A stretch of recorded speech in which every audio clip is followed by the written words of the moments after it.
Magandang hapon po sa atin lahat. Nandito po kami ni Leticia sa ating taniman. Hello kanak. Ano ito anak? Ano ito? Ay galing naman ang bebe ni mama.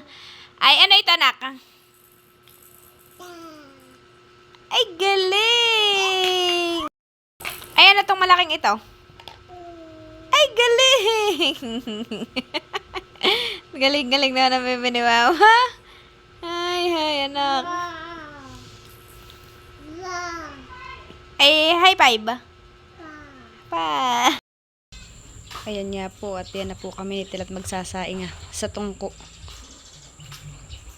Gawa po ng mahal po ngayon ang LPG. Kaya diyan na po tayo magsasaing Bayan nga po't nagdikit na po si Tilat ng apoy.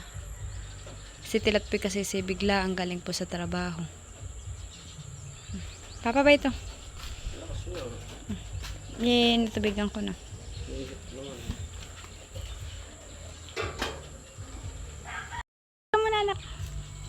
Hello. Ayan nga po at dito po ay malapit na pong mag-ani.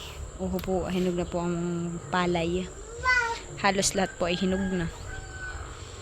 Halos magsasabay-sabay po siguro dito mag-ani.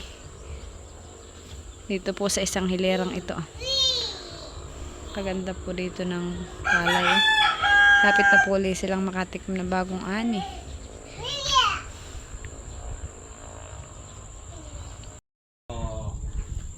May sinidling po ako diyang pipino. 4 na plastic na itim. Ayan nga po, at yung pong siling lara po natin ay may mga bunga na din po. Maganda rin po't mataba. Yun naman pong mustasa ko ay nagulayan ko na po kanina.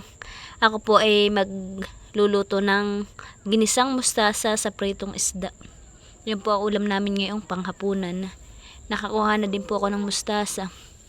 Ayun nga po't magaganda na din po yung aking talim na kamatis. Yan naman po ang sisibol pagkatapos po ng mustasa ko. Maganda na rin po yung aking bagong tanim na sili. Yan po yung siling green. Siling sigang po ito. Mataba na po. Atis, ito po pala ang nagkakain ng dahon ng mga mani, basil. Higad po yata ito. Atis, nga po.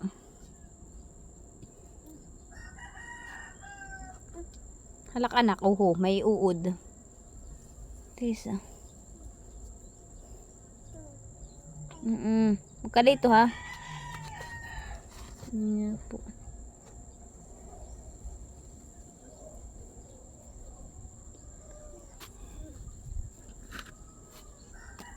Magaganda pa naman po yung aking Huwag ka na!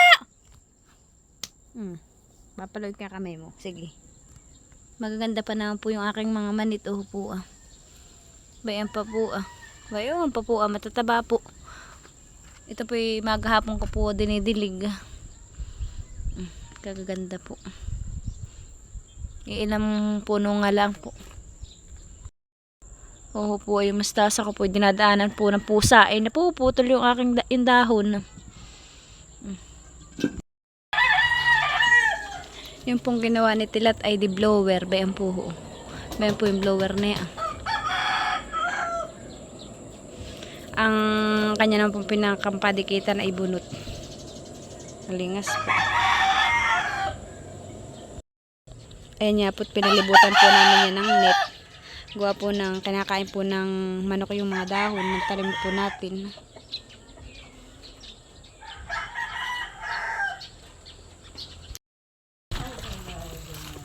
Ay dami po nung bunga ng siling lara. Bunga po Saka po ba yung paa? Ay madami po.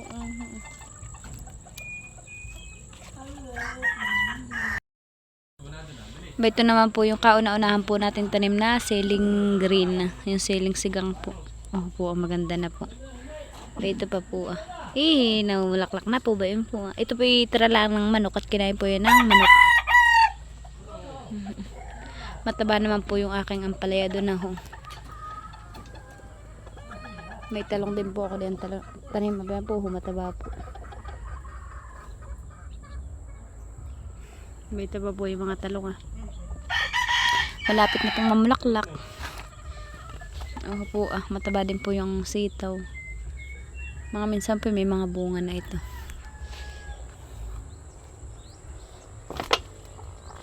Yun naman po kauna-unahan kung tanim na sitaw ay po may bunga na. Ba ito po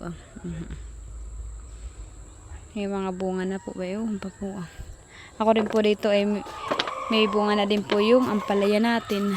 Po binalutan ko po ng plastic para hindi po makain ng hayop ba yan pa po At yun naman pong ating upo ay bayan na po Wow, malaki na po.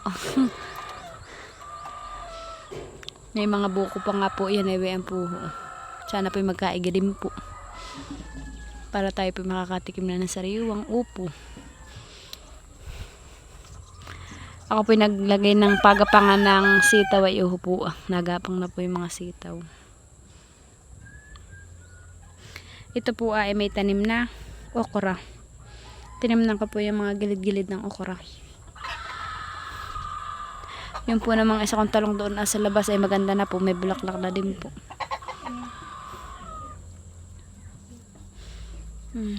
Pati okra ay may mga bulaklak na. Yehey, may bulaklak. May bunga pa rin po yung ating isang ampalaya doon na aking pambabalutan para hindi na po makaisot ng hayop.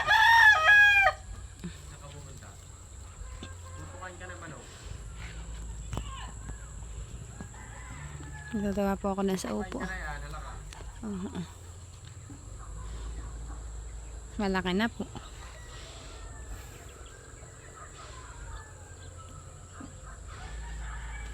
Mayroon pa po bunga ng ampalaya.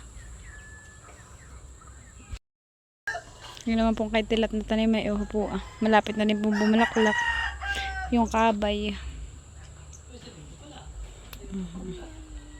Hindi ko na po tinatanggal yung yero diyan at pag tinanggal ko po ay mabilis pong tubuan ng damo.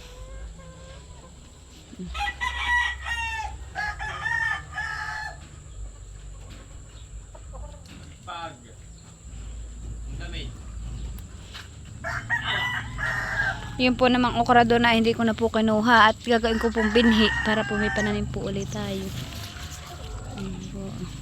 May mga mustasa pa rin po pala dito sa gilid.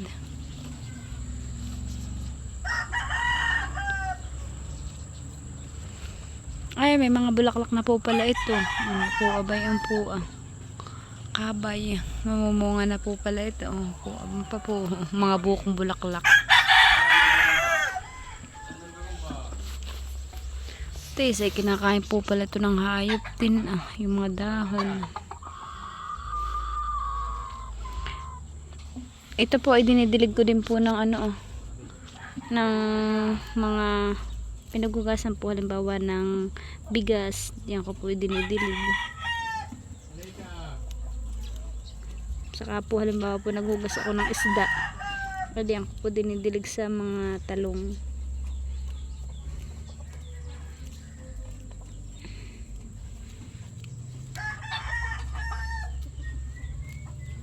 May lang po pag may tanim na gulay at hindi na po bibili.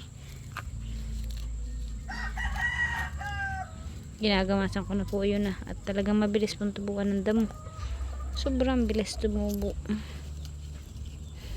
Ito naman po ay kamatis.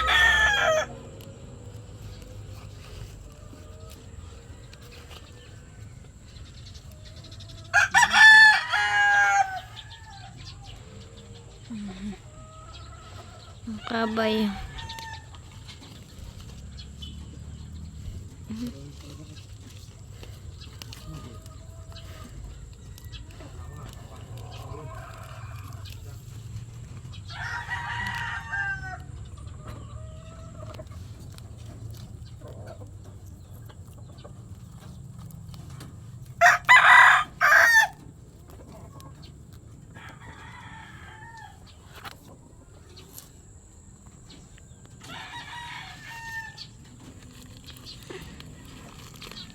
May ginalampot nung kinain to ng manok ay po, nagkaigi pa.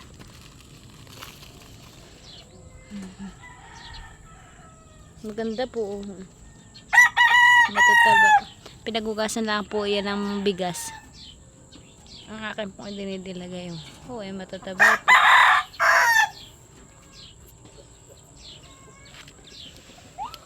Uy, may bata pala din yan.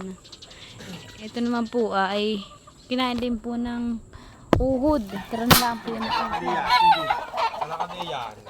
Wala ka din yan. Maingay mag-ama. Hindi na ito. Ano? Ginisang mustasa. Balik ka dito. Bulaga. Pa. Pa. Balik ka. Bulaga. Pa. Ay. Ayan nga po, tayo po magigisa na ng mustasa. Ba ito po ang ating ilalaho. Dalawang palang na isda. Siya. Babaya. Harap ka muna kay mama. Patingin niya ako maganda. Patingin daw muna. Harap kay mama. Ay sus. Halika tik. Oo, oo. Halaka diyan. Halika dito. Anak. Oh. Hoy.